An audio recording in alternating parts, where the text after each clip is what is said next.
Vous rêvez des animations les plus folles pour votre nouvelle création numérique? Sont-elles vraiment réalisables? Les développeurs pourront-ils l'implémenter simplement? C'est ce que nous allons découvrir ensemble tout de suite dans Parlons Design.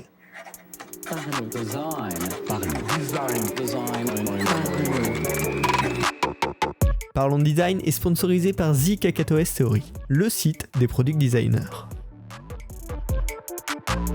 Salut, c'est Romain Pinchna, bienvenue dans un nouvel épisode de Parlons Design dans lequel on va faire un petit point sur qu'est-ce qui est possible en termes d'animation côté développement et qu'est-ce qui est plus compliqué, voire impossible. Le souci quand on est designer, c'est qu'on sait pas forcément coder. Je vous y encourage souvent, en tout cas à avoir une initiation dans ce podcast, mais on n'a pas forcément eu le temps de s'y intéresser ou de le pousser en profondeur pour connaître les bases du code. Et donc l'idée de cet épisode, c'est de faire une petite review, de comprendre ce qui est possible pour, quand on design, essayer de faire des choses qui sont au niveau des développeurs, au niveau du budget aussi, parce que souvent ça va être contraint par ça, et donc de mieux comprendre ça, éviter les allers-retours inutiles et éviter d'ennuyer les développeurs avec des animations beaucoup trop complexes par rapport au temps imparti ou des choses comme ça. Savoir ce qui est facilement animable en code, c'est potentiellement mieux designer et designer plus efficacement. Pour commencer, il y a un truc qui est important à savoir, c'est que ce qui est facile à faire en développement est plus petit que ce qui est possible de faire. Il y a une petite zone des animations qui sont simples à mettre en place, et après il y a toutes sortes d'animations qui sont possibles à faire, mais qui demandent plus de travail, voire beaucoup plus, énormément plus de travail. On peut faire des animations bien sûr plus avancées que ce dont on va parler dans ce podcast, mais souvent c'est bien plus dur en dev, ça demande plus de temps, plus d'investissement, et du coup là l'idée c'est de savoir qu'est-ce qu'on peut intégrer, on va dire, dans les petits projets du quotidien, même dans les projets les plus basiques. Également, ce dont on va parler dans ce podcast, généralement, c'est des généralités pour toutes les plateformes, que ce soit du web, du mobile, de la web app, de l'application d'ordinateur. Globalement, tout ce que je vais vous dire ici dans ce podcast est vrai pour toutes les plateformes. Bien sûr, il peut y avoir des spécificités selon les plateformes, selon les technologies utilisées, mais globalement, ce que je vais vous dire dans ce podcast est vrai pour toutes les plateformes. Bien évidemment, je vous en parle dans ce podcast en connaissance de cause, c'est-à-dire que je suis principalement designer, mais je développe également mes propres sites web et mes propres applications, donc j'ai une expérience là-dessus qui me permet de pouvoir aujourd'hui vous en parler dans cet épisode, donc ne vous inquiétez pas, vous pouvez être assez confiant sur les infos que je vais vous donner. Et puis, maintenant que je vous ai fait tous ces petits disclaimers, que je vous ai donné la base globale, on va partir dans un petit tour des animations qui sont possibles en développement. Alors on va commencer par la première catégorie, un petit peu des animations basiques, des trucs assez classiques. La plus optimale parmi les animations basiques, c'est les changements d'opacité, c'est-à-dire faire passer un élément de 0 d'opacité jusqu'à 1 d'opacité ou inversement, etc. avec bien sûr tous les états intermédiaires. Ça a l'avantage d'être une animation très performante sur le web notamment. C'est quelque chose qui va demander très peu de ressources à l'ordinateur et une interaction que vous allez pouvoir utiliser on-over sur des éléments à introduire ou à faire disparaître pour faire des interactions avec la souris ou au scroll. C'est une propriété que vous allez pouvoir animer un petit peu dans tous les contextes. Après, dans les animations basiques, il y a plein d'autres propriétés qu'on peut animer, mais qui sont moins optimales, en tout cas sur le web. Ça va être tout ce qui est la couleur du fond d'un élément, la couleur du texte d'un élément, les arrondis, par exemple sur le container sur un rectangle, les bordures également, on va pouvoir changer leur épaisseur, la couleur, le type potentiellement. Tout ça, c'est animable, ça pose pas de soucis en général, par contre, c'est moins performant.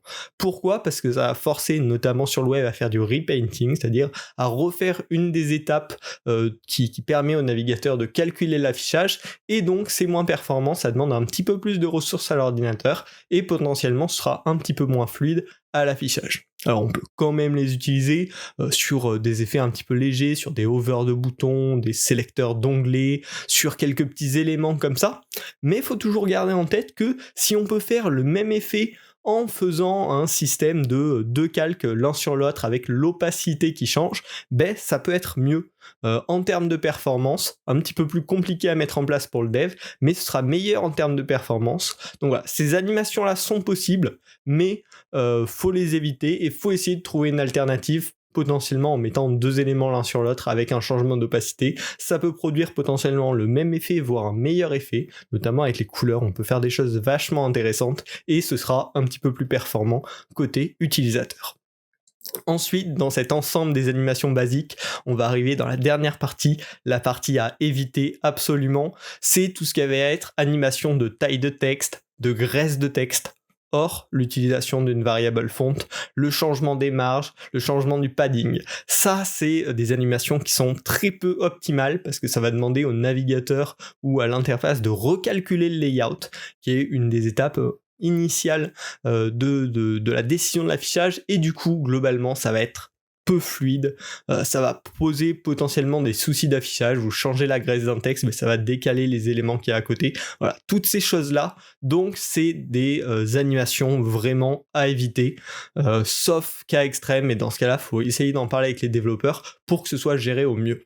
Et par exemple si vous voulez pour un élément avoir l'affichage en régular en temps normal et une fois que c'est sélectionné en gras, le mieux c'est d'avoir les deux qui se superposent avec l'opacité ou quelque chose comme ça, en tout cas quelque chose qui va éviter que le layout soit décalé parce qu'on met une police en gras et que c'est un petit peu plus large et que du coup ça vient décaler tous les éléments derrière, il faut bien prendre ça en compte. Donc ces animations, taille de texte, graisse de texte, marge, padding, elles sont globalement à éviter et l'idéal c'est toujours de trouver une astuce de contournement si vous voulez vraiment animer ce type de propriété. Donc voilà, on a fait un petit peu le tour des animations basiques, l'idéal c'est l'opacité, tout ce qu'on peut faire mais qui n'est pas optimal c'est les couleurs de fond, couleurs de texte, arrondi, bordure, et tout le reste, globalement on évite et on essaye de trouver une astuce de contournement. Alors bon, c'est bien beau ça, on peut déjà faire quelques effets sympas, mais il nous manque quand même un petit peu de mouvement. Et c'est là où c'est extrêmement intéressant parce qu'en termes de transformation, de déplacement, qui sont des animations optimales, on en a pas mal à notre disposition et qui sont à peu près présentes, encore une fois, sur toutes les plateformes. Alors, il y a globalement 4 types de transformations qui sont vachement intéressantes et on va creuser ensemble ce domaine-là. Alors la première c'est ce qu'on appelle la translation, c'est tout simplement le déplacement d'un objet sur l'un des 3 axes. Globalement la plupart des plateformes gèrent les 3 axes, c'est-à-dire l'axe X pour le déplacement horizontal, l'axe Y pour le déplacement vertical et l'axe Z pour le déplacement en profondeur. Bien sûr, vous pouvez animer plusieurs axes à la fois, si vous voulez faire déplacer votre objet horizontalement et verticalement à la fois, c'est tout à fait possible, et ça, c'est des transformations qui sont possibles, qui sont hyper optimales en termes de performance et qui permettent de faire énormément de choses. Vous pouvez créer des mouvements très variés rien qu'avec cette translation pour faire transitionner des objets, les faire arriver dans l'écran, les faire sortir de l'écran, les faire interagir entre eux. Il y a énormément de choses à faire. On scroll, à la réaction avec la souris, on peut créer plein de choses sympas avec cette translation. En plus de ça, on peut bien sûr la combiner avec les autres potentielles transformations. La deuxième transformation qui vous est accessible, c'est les transformations de rotation. Encore une fois, elle est disponible sur les 3 axes, X, Y et Z, horizontal, vertical et profondeur, qui va vous permettre tout simplement de faire tourner un objet sur l'un des axes, voire plusieurs axes à la fois. Donc ça peut encore une fois être utilisé de manière très très variée, c'est à vous là, laissez votre créativité déborder pour trouver des utilisations sympas, et en plus l'avantage c'est qu'on peut choisir le centre de rotation. Par défaut, si vous faites tourner un objet dans votre logiciel de design, il va tourner autour de son centre. C'est pareil côté développeur, mais ce qui n'est pas toujours possible d'ailleurs côté design, mais côté développement, ils vont pouvoir placer par exemple le centre de rotation dans le coin en haut à gauche de l'objet et le faire tourner autour de ce point-là, voire un autre point ailleurs sur l'écran. Donc vraiment les possibilités créatives autour de ça sont extrêmement larges et on peut faire des trucs très sympas, très facilement avec la transformation de rotation qui elle aussi est optimale en termes de performance. Ensuite, la troisième transformation qui est accessible, et vous allez voir, on peut toutes les combiner, hein, je vous rappelle, comme en même temps de faire de l'opacité, etc. Faut faire gaffe, bien sûr, de ne pas en mixer trop, mais je vous laisse imaginer les possibilités créatives. C'est la transformation d'échelle, qui sont appelées scale en anglais généralement. Là, on va pouvoir élargir un objet sur l'un des 2 axes que sont X et Y, donc horizontal et vertical. potentiellement les deux en même temps, et ça va déformer l'objet, étirer l'objet sur un axe ou l'autre. Donc ça peut permettre tout simplement de faire une barre de chargement par exemple qui va s'étirer, de faire un objet qui disparaît un petit peu comme les écrans de télé d'époque qui viennent se refermer au milieu. On peut faire plein de choses avec cet étirement. Le point de départ, encore une fois, de l'élargissement peut être déplacé, c'est-à-dire par défaut, quand on va scale un objet, il va se scale vers le centre, mais on peut placer ce point dans un des coins pour élargir l'objet dans un sens ou dans un autre. Donc là, encore une fois, plein de possibilités. Par contre, attention avec cette transformation, s'il y a des angles arrondis, s'il y a du contenu dans l'objet que vous essayez de déformer, il va aussi être déformé.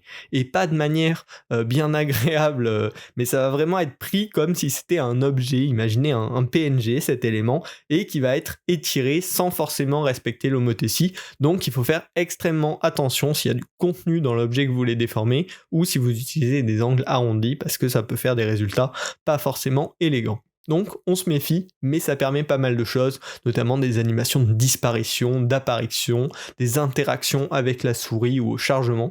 Il y a plein de choses à faire avec ça, et vous pouvez le combiner avec les autres. La quatrième et dernière transformation dont on va parler aujourd'hui, et qui est globalement la quatrième possible en développement, d'ailleurs c'est la moins intéressante, on va pas se le cacher, c'est l'inclinaison. Potentiellement vous pouvez incliner un objet sur l'axe X ou sur l'axe Y, donc horizontal ou vertical, et donc c'est un petit peu comme une rotation, mais déformante. Alors je vous laisserai chercher des exemples sur internet, parce que c'est pas forcément très visuel, je trouve pas les mots pour vous l'expliquer, mais c'est voilà, comme si on étirait un objet, on l'inclinait pour le déformer. Alors, elle est beaucoup moins utile que les autres, globalement, je l'ai quasiment jamais utilisée, je crois, mais elle est possible, je vous laisse chercher sur internet peut-être des petits exemples pour vous inspirer avec cette inclinaison.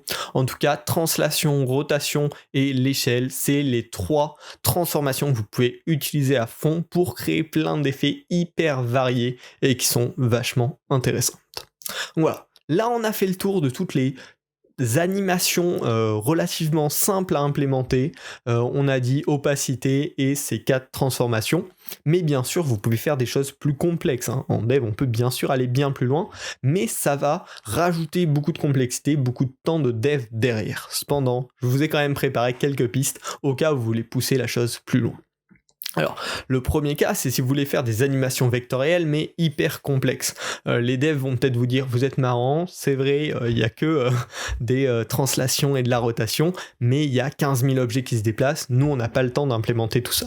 Dans ce cas-là, ce que je vous conseille de faire énormément, c'est concevoir votre animation sur After Effects et l'exporter avec Lottie, qui est un outil justement qui permet de transformer des animations vectorielles comme ça vers le dev.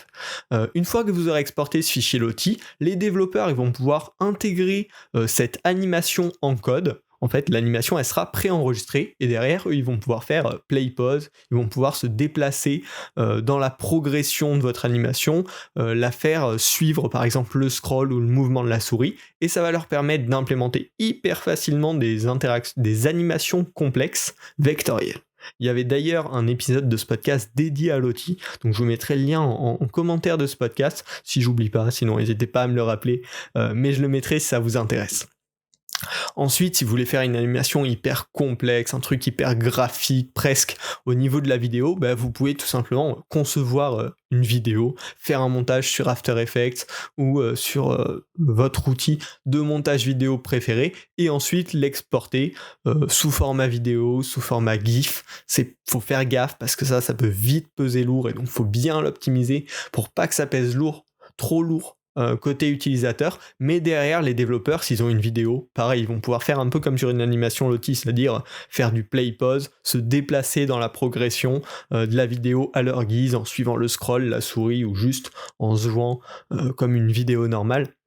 Et ça peut être une manière d'intégrer des animations hyper complexes qui seraient impossibles quasiment à faire en dev. Et enfin, le troisième point sur lequel je voulais vous rassurer, si vous voulez faire des animations 3D en temps réel, vous n'êtes pas obligé de faire des vidéos, il y a des technos côté dev qui sont capables de faire ça de manière relativement simple. Je garde relativement parce que ça commence à demander du temps.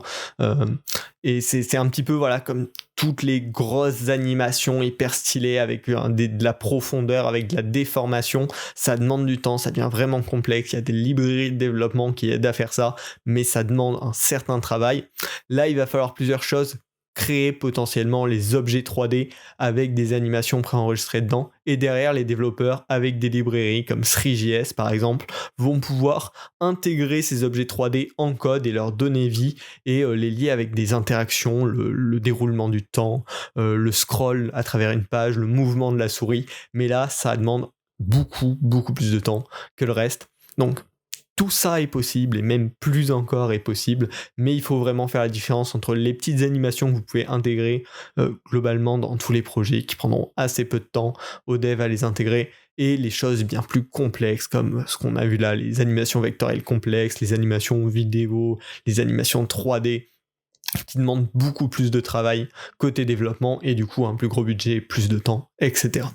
Voilà, j'espère que ce podcast vous aura plu, vous aura appris plein de choses. La conclue, c'est que les possibilités sont presque illimitées. Souvent, quand les devs vous disent c'est impossible, c'est juste on n'a pas le temps parce que ça monte très vite en complexité et en question de temps. En tout cas, ce que vous pouvez utiliser quasiment tout le temps, c'est les animations d'opacité et les transformations dont on a parlé. Elles sont simples à utiliser côté dev et hyper performantes.